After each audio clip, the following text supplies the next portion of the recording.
রহিম, আসসালামু আলাইকুম। প্রিয় সাংবাদিক বৃন্দ, এখানে আপনারা উপস্থিত আছেন বিভিন্ন মিডিয়া সাংবাদিক এবং এখানে আমার উপস্থিত আছে নেতা কর্মীরা।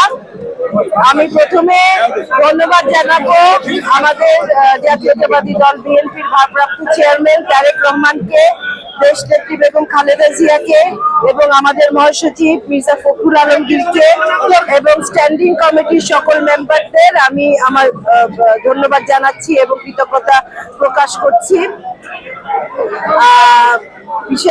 আসলে সকলকে বিশেষ করে কৃতজ্ঞতা প্রকাশ করছি, কারণ স্ট্যান্ডিং কমিটির যে মুরব্বীরা তারা আমার আব্বার সাথে ছিলেন, তারা আমাকে এখানে নমিনেশনটা দেওয়ার জন্য তারা সুপারিশ করেছেন, তাদেরকে বিশেষভাবে ধন্যবাদ। এবং আমার এই নমিনেশন, এটা আসলে অর্জন হলো আপনি দেখেন আমার এলাকার জনগণের। ওনারা যে কষ্ট করেছেন আমার পিছনে, যে ভালোবাসা দিয়েছে আমাকে, যে সমর্থন দিয়েছে, এটাই হলো আমার এই অর্জনের আসল কি বলবো। আজকে জনগণ আমার পাশে ছিল, তারা এই নেতাকর্মীরা আমার পাশে ছিল বলেই আজকে আমাকে এই নমিনেশনটা দেওয়া হয়েছে, এটা আমি মনে করি। এবং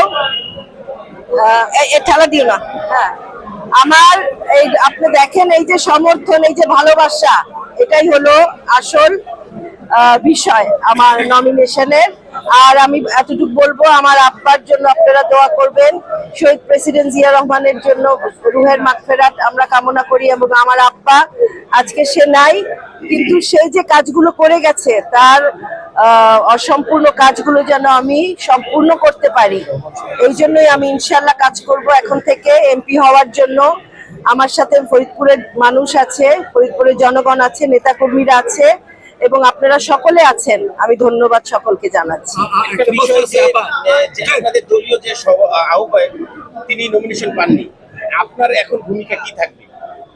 আমি অবশ্যই তার কাছে যাব। আমাদের ভারপ্রাপ্ত চেয়ারম্যান বলেছেন যে এক হয়ে কাজ করতে, একতাই হলো এখন আমাদের সকল সমস্যার সমাধান। আপনারা জানেন এই নির্বাচনের বিরুদ্ধে অনেক ষড়যন্ত্র চলছে, তো আমরা যখন এক থাকবো তখন যে কোনো অপশক্তি আমরা প্রতিহত করতে পারবো এবং তারা ভীত থাকবে।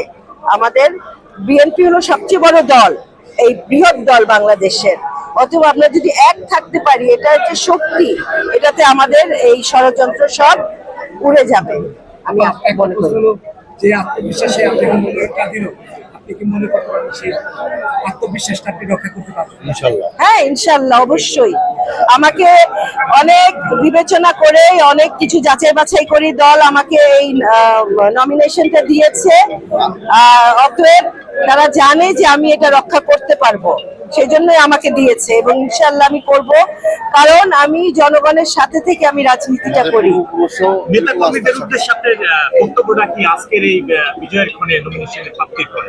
আজকে একটা খুশির দিন, তারা আসলে এই খুশিটা সেলিব্রেট করতে চাচ্ছে, কিন্তু এখন থেকে কালকের থেকে আমাদের কাজে নামতে হবে। আমাদের ফরিদপুরকে আবার বিএনপির ঘাঁটি বানাতে হবে, তার জন্য অনেক পরিশ্রমের দরকার, অনেক ডেডিকেশনের দরকার, সেটা যেন নেতাকর্মীরা করে। আর কিছুটা সময় আমাদের পার করতে হবে,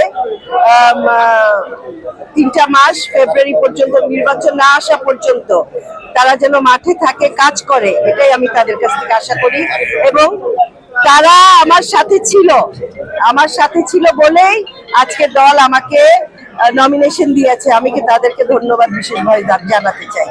তারেক রহমান যে আস্থা আমার উপর রাখছে, সেই আস্থার মর্যাদা আমি রাখবো।